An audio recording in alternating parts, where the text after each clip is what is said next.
Hey, what's up, everybody? We have a new YouTube channel. Make sure you subscribe right now. Leave a comment on the video. Share it with your friends. It's also a podcast, 3 and Out, wherever you listen with me, John Middlekauff, Apple, Spotify. We have you covered, as well as thevolume.com. We have merch. Check out. I got 3 and Out hats right now. Thevolume.com. Search the podcast. Buy some merch.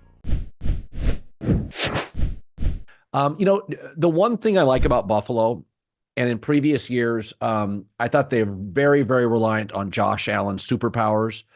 But Khalil Shakir, James Cook, they're a little twitchier.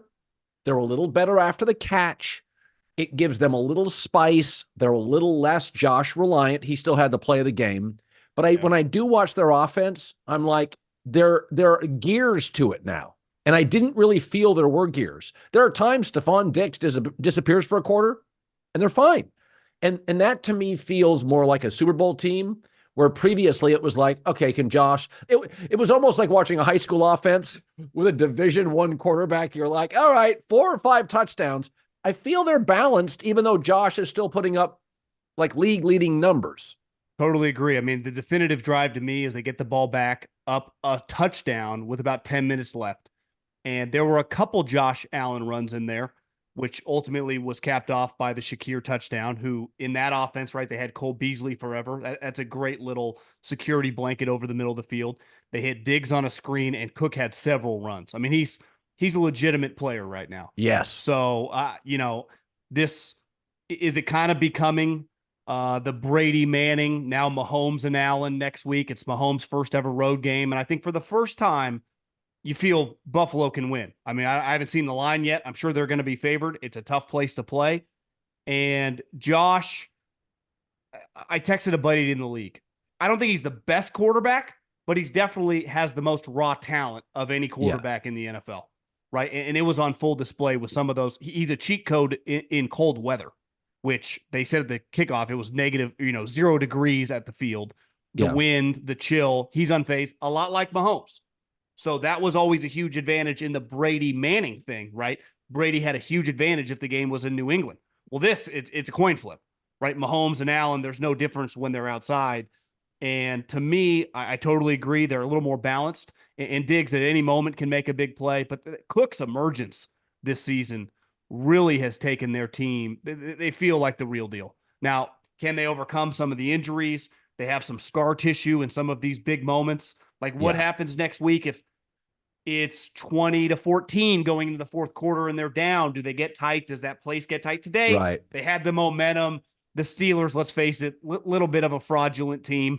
Historically in the playoffs, 7 seeds weren't even there.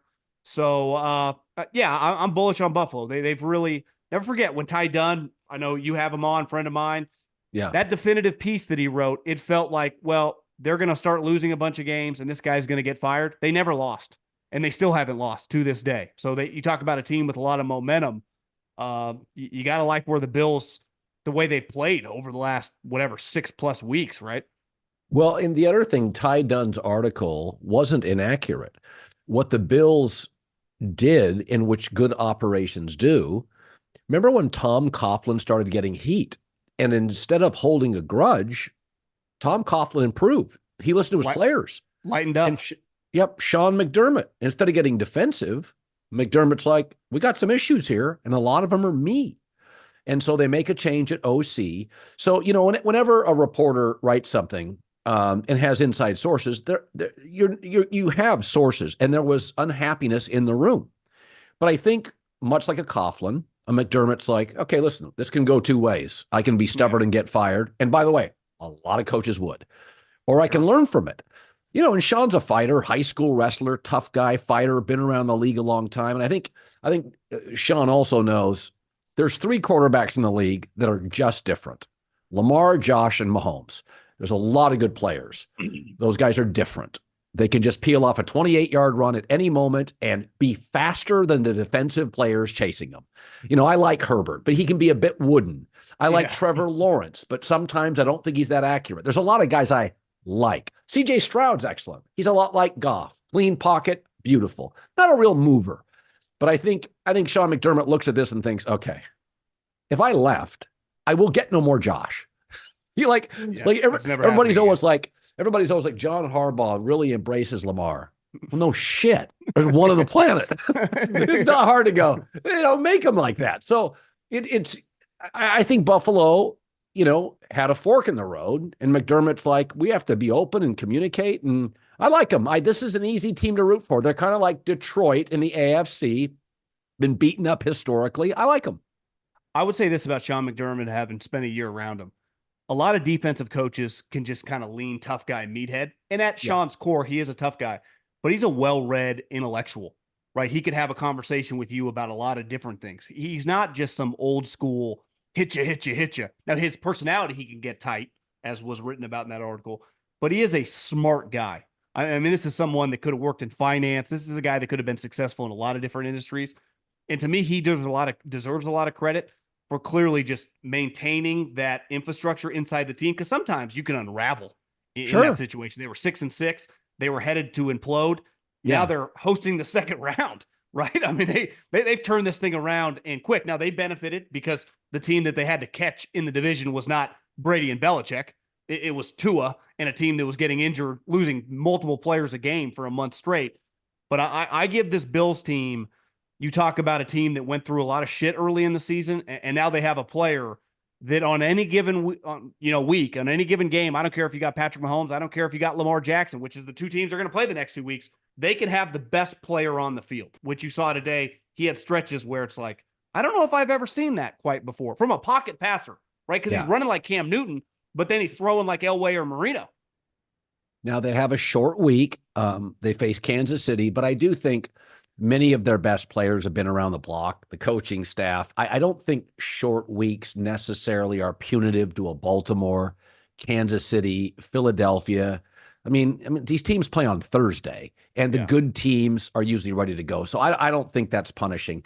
And they're at home. Yeah. So I think Buffalo should be favored, and I would my gut feeling is they should be favored by about 2.5 points. Yeah. It'll be a classic game. Let's talk Pittsburgh. And I was thinking about this. So Green Bay and Pittsburgh are very similar. Loyal, smaller market, not big free agent players, winning organizations, both draft and develop at a very, very high level. The difference is one has an offensive coach and an offensive culture. Holmgren, McCarthy, LaFleur, Favre, Rodgers, Love. One has a defensive coach and very much a defensive culture. They spend their money on defense. The difference is the Packers have shown an ability to just keep hitting on quarterbacks. Between Bradshaw and Big Ben, there were a lot of misses. Kenny Pickett feels like a very average player. Rudolph's been around for a while, limitations, lower ceiling. And I think Green Bay rolls this weekend. And if I look at Green Bay going forward, I get nothing but answers. Speed, quarterback, coach, salary cap. They'll go spend money on an edge rusher. Like, I got nothing but answers with Green Bay. Pittsburgh, is Pickett the right guy? Is Tomlin perfect? Are they going to spend money on offense? What do you do in the draft? You have to address the local kid that's not much better than your backup.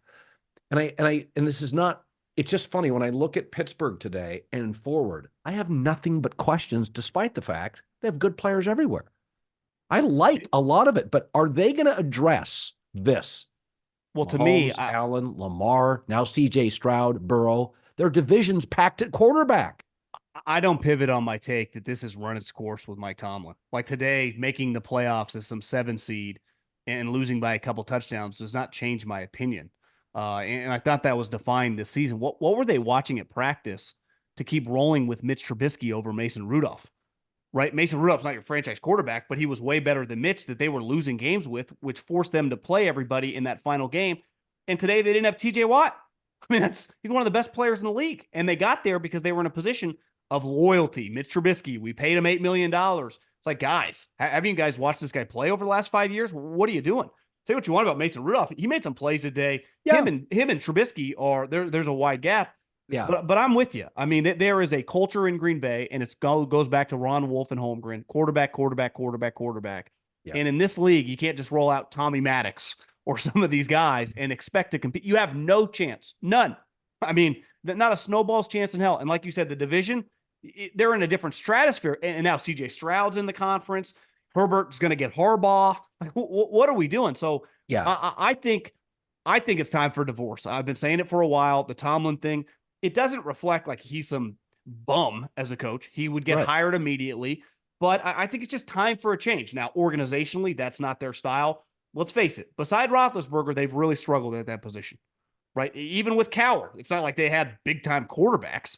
Right. So, I mean, I remember being a kid, Neil O'Donnell, they were in the Super Yeah. Bowl with. Like this, Yeah. that's not Elway Marino or Steve Young or Aikman. Yeah. So, yeah, I'm with you. I don't see much changing next year. Their organization's so well run, like the Packers with all the other positions, that they're never going to have a 6-win season. So That's this right. notion saying that Tomlin never loses, well, most good coaches would be competitive with their roster. I mean, they're missing star players and they still got studs everywhere. So Yeah. I think that's a little overblown. I think it's time for a change. Now, will they do that? Obviously, highly unlikely. But there have been some rumblings out there that maybe we've come to a fork in the road and that they've had some management turnover. The longtime GM is gone. They got some new people running the organization. I think these next couple days will be interesting if a story pops out of Pittsburgh that maybe they're both looking at each other. Maybe if you're Mike Tomlin, you go, I don't want to coach these quarterbacks. Go Well, somewhere else where you get better infrastructure. Dave Wannstedt once told me that the Steelers were always a little reluctant to draft Pitt players, University of Pittsburgh players, because if they had to let go of the player or cut them, it wouldn't play well in the community. And the Rooneys are so community based. And so if I'm Mike Tomlin, do I consider saying, I got a ring here, right? Like I've done my job. I know this organization. 3 more years of Kenny Pickett. They're not moving off him. I'm best served going to the market, doing Fox TV or CBS for a year. I mean, both those companies would hire him overnight. NBC. I mean, I can't say with any certainty, but I can tell you Fox, CBS, in a heartbeat are guys, and no inside information. We have smart executives. You absolutely call Mike Tomlin tomorrow, fly him out and say, let's talk. So my takeaway is it's not an indictment of Mike. It's a smart business pursuit. Let's do TV for a year. Show everybody like Sean Payton, hey, when I come back in 10 years, you'll want to hire me. I'm really good at this stuff. And then wait for a really good young quarterback to hit in this draft and then go somewhere and win again. I don't think it's an indictment if after 10 years, you're looking around going, I kind of think I can't win with this quarterback. And my organization's not bailing on this quarterback. I mean, the Rooneys would push back on that. But don't you think there would be teams, not everyone's going to land Harbaugh and Belichick. So the Washington football team, Commanders, whatever the hell their name is, Atlanta Falcons, Belichick's on his yacht. Well, if the Cowboy job becomes available, the Atlanta Falcons are not getting Bill Belichick. So they'd be all over him. He's from, that area, the Eastern Seaboard. I think Mike Tomlin would have to turn people down, right? The different, Sean Payton quit, right? To me, Mike Tomlin, now we'll see where his head's at, I think could immediately garner $15+ million a year for a team that just wants some relevance and some importance. Well, Get the train up. Think about Washington. They had the number 2 pick in the draft. I've known Adam Peters for a long time. He kind of knows what he's doing. I mean, that seems like a pretty good spot. Well, and also there's this thing in the media that if you suggest what we're suggesting, you're anti-Tomlin. No, this is, by the way, Pete Carroll fired 3 times. Belichick now basically fired twice. Yeah. Andy Reid fired. The reality is what Mike provides, culture and toughness, the Steelers have that coming out of their ears. I agree. And I was talking to a GM today. How many great cultures, because a coach sets the culture and then the GM follows suit, becomes the mason, lays the bricks, right? You create the identity as a coach, the GM follows you. How many great cultures are there in the NFL? San Francisco, Baltimore, Pittsburgh, Green Bay, Los Angeles Rams, Chiefs, Chiefs, and I can name about 4. There's about 8, 9. One of those is Mike Tomlin. So what it means is there's about 20 teams, 22 that don't have it. That's Mike's specialty. Toughness, alpha, dog, culture. 20 teams need Mike Tomlin. So when people get defensive about Tomlin, it's like nobody is saying, by the way, Sean Payton and I had dinner. He knew. It's just time. I've been here. Breeze is leaving. It's just time to take a deep breath. So I'd love to see Tomlin in Dallas. Oh, I'd love it. Yeah, Pete Carroll was running out of town after back-to-back 9-win seasons of trading the best player in franchise history, right? So it's like this is a unique industry. You can be successful, rattle off 9 and 10 wins like Mike is, and go, where are we really going with this? Even if we have to take a step back to take a step forward. And sometimes, coaches have talked about this forever. Your message eventually kind of runs its course. And that's where I think Pittsburgh is at. And they've done the same thing now, it feels like, for 5 straight years. They've looked the same when the season ended. It's not a failure. Most of the league would sign up for that. But in Pittsburgh, I would say they desire a little more. Here's the other thing that Tomlin is so good at. Just throw Dallas out. He's great in front of the mic, and a Cowboy coach is in front of the mic. He is very capable of dealing with drama. Le'Veon Bell, AB. He's more than capable of drama. Big Ben created some drama. Pickens. I mean, they got a ton of guys. So he can handle the mic. He'd be great. Jerry would say something, that you have to dig out from under. Nobody'd be better than Mike. He's the best guy in front of the mic in the league, has been for several years. He's just great at the podium. He can handle drama. The Cowboys always have it. And I think it's fair to say, in some big games this year, Niners, Buffalo, Green Bay, the Cowboys lack toughness. They really lacked. I mean, there were times Micah disappeared. The fact that this game was relatively close today speaks volumes of without TJ Watt and with Mason Rudolph, tells you toughness. That was a brutal environment. I thought when they scored that touchdown, I was like, how did they get within 7? How did this happen? Colin, my first thought, halfway through the first quarter was like, well, a 50-10 game is still better than no game. So I'm glad football is on. But my theory, and I was thinking about it this morning at the gym, Jerry, just an all-time great marketer. Do you think, because even if he needed to sleep on it, the decision he has to have already made, but you don't want to fire your coach on a day where there are 2 games, even though it would be a huge story. It gets lost a little in translation. Easier to pull the trigger Tuesday morning or Wednesday when you kind of get the day to just be the whole headline? Or do you think he's truly just kind of pacing back and forth in his office thinking about it? Because I don't really know what to think about after. I've had 24 hours to think about that game. It still is one of the crazier things I can remember watching. Yeah, I think, Jerry may do it after next weekend, would feel maybe more appropriate. There's no hurry to name it over the next 10 days, right? Like there really you isn't. Can't just hire Belichick Wednesday because of the new rules. So yeah, you're not competing against other people to hire him by Thursday. So this isn't college football. And basically, I don't know. Tomlin would be way up at the top of my list. Vrabel and Tomlin for the Cowboys would kind of because there's a lot of nonsense with Dallas. Tomlin and Vrabel are no nonsense. Yeah. And I think they'd be really good fits.